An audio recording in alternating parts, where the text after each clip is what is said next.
Hi, it's Reagan with Amora Designs.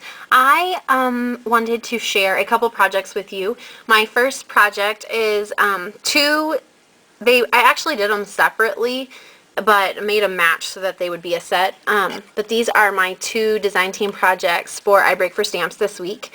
And what I did was I cut out this little bag on the, let me see, I cut it out on my Cricut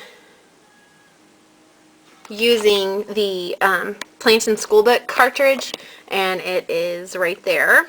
And I cut out this bag using craft paper, and then I covered it with All About Girls paper. It had a real spring feel to it, so I put that on there and stuck some Easter grass in it, and I hung one of these grungy metal edge tags from Craft Outlet on there and some spring ribbon. And that way you can write to and from on there. And then have some rickrack. And then I made some crocheted flowers. I've actually been crocheting flowers while I watch TV, so I think I've made like 86 or something over 3 evenings. So anyways, so I took a crocheted flower and I put that on here, and then I made my own buttons. What I did was I cut out a circle using my circle number 2 die from Sizzix, and I purchased it from Stampin' Up, and then I cut it out using with Shrink-a-Dinks, and then I stamped on it with brown StazOn with my, let me see if I can get her off, with my Miss Rachel in the Garden stamp, and it's another large stamp you can see.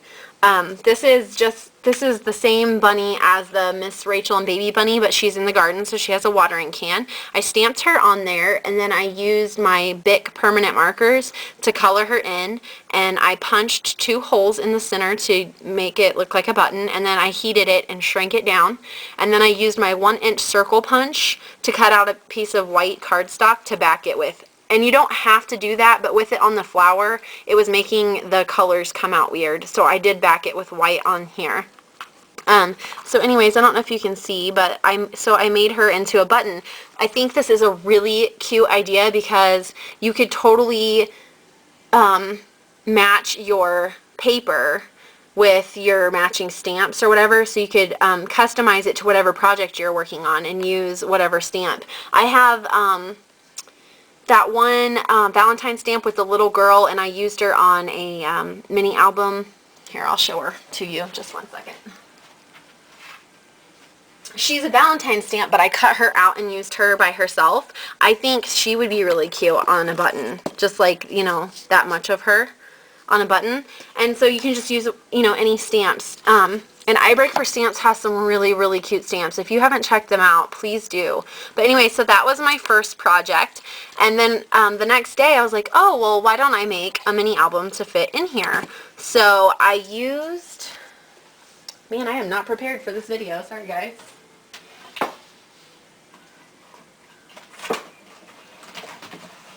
I used my Sizzix decorative rectangle frame, and I cut out cereal box, and I used the inside of it for this mini album. So this is made out of cereal box, and I used the same paper lines that would match the Easter feel, and I stamped Miss Rachel in her garden out. I stamped her on the cover, and then I stamped her on white cardstock, and I colored her on white cardstock and cut out certain parts of her. So I don't know if you can see, she's popped up.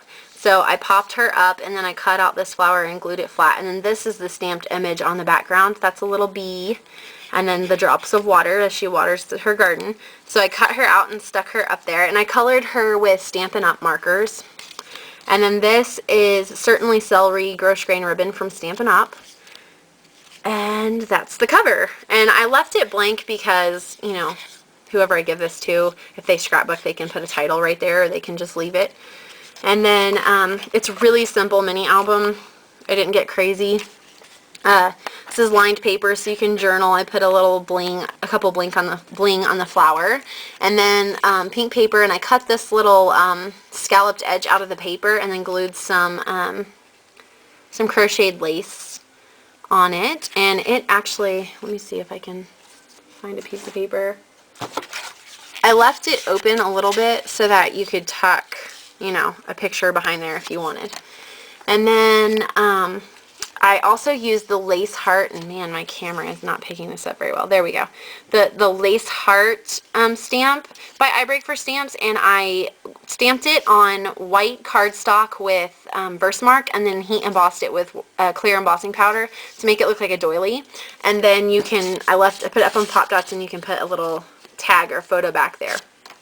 And then on this page, it's got a bunch of little writing, and I did another one of my crocheted flowers and another one of the buttons with Miss Rachel in the garden. And then on the next page, and I think I left this open on one side too, yeah, see. And then on the next page, I used the stamp frame Sizzix die, the smaller one, and I left this, the middle is not glued down, that way you can take it out and put your picture on it and then put it back in. And then I just used like a ticket I had left over out of white cardstock, and then I put a couple blings so you could put a date or journal right there. And then on this side I did just the button, and it doesn't have white backing on it. You can actually see the hot glue. But I used cotton thread, a crochet thread as the thread through the center. But anyway, see, it's clear. It's a clear button. So I glued that on there, did a border punched edge, and I made it a pocket. And these are some grunge tags from Craft Outlet as well. And just tucked those in there. And then there's the back. And this, if you take the grass out, it fits right down in there, and then you can put some of the grass back in and give it as a little gift. So that is my iBreak Stamps design team project. I have pictures and details and a supply list on my blog if you'd like to check it out. If you visit ibreakforstamps.com and use coupon code SAVE10REAGAN, you'll save 10% off of your order. And I'm serious, go check out their stamps. They have some really cool vintage stamps. I am waiting on my design team order to come in the mail, and I got some cool stamps that I want to show you. So anyways, that's my iBreak Stamps. Don't forget to go shop there and use SAVE10REAGAN and get your discount. And then this is my Papercraft Star design team project from last week. And well, actually it's still going on. No. Yeah, you have until 9 p.m. tonight to get your submission in. So it's actually this week's project. And the theme was to do a project based on a movie, book, or song using lyrics or the title. And so I did a layout, as you can see, and I did a banner with some black and white baker's twine and 1 3/4 inch circle punch, and I inked them with fired brick, something lavender, tumbled glass, wild wasabi, and then the wild honey distress inks, and the purple and the green were Stampin' Up inks. And I used black cardstock from Stampin' Up to map my photo and my lyrics, and this is the lyrics to my song and also the title. It's Rainbow Connection, and you might recognize that song. Kermit the Frog sings it for Sesame Street. So anyways, and then I border punched a bunch of pattern papers that matched the banner in different border punches and layered them up, and then I stuck like this, layered them. So this is stuck down in there, and then this is up on dimensional dots, and this is a picture of us before my husband got deployed the first time. And this song has a little bit of significance. My husband and I sing this to our girls just whenever, but sometimes mostly at bedtime. And when he deployed, he recorded himself singing this song for them so that they could listen to him sing to them every night. And I'm not kidding, they played it so much that the tape was done in 2 weeks. So I know, isn't that so sweet of him? He's so sweet. But anyway, so we sing this song to our girls, and that's why I chose the song. So I have rainbow in the layout, and I used the music sheet paper is from Stampin' Up. It's the newsprint designer series paper.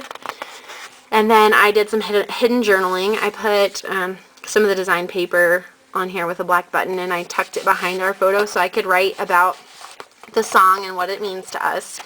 And anyways, that's my layout. It's not, I don't think it's a typical layout I would do, not these bright colors and not this particular layout, but I think it turned out cute for the song and for, the colors and the theme. So I have pictures of this on my blog along with a supply list and information on Papercraft Stars challenges. They post their challenges ahead of time, so you can go to the blog and click on the challenges tab, and it will list out the next like 4 or 5 challenges so that you can work in advance. And they also extended their deadline, so submit your projects. So go to iBreak for stamps and do some shopping, girls, and head over to Papercraft Star and participate in the challenges. I'd love to see you over there, and stop by my blog to see some photos and information. Thanks for watching. Bye.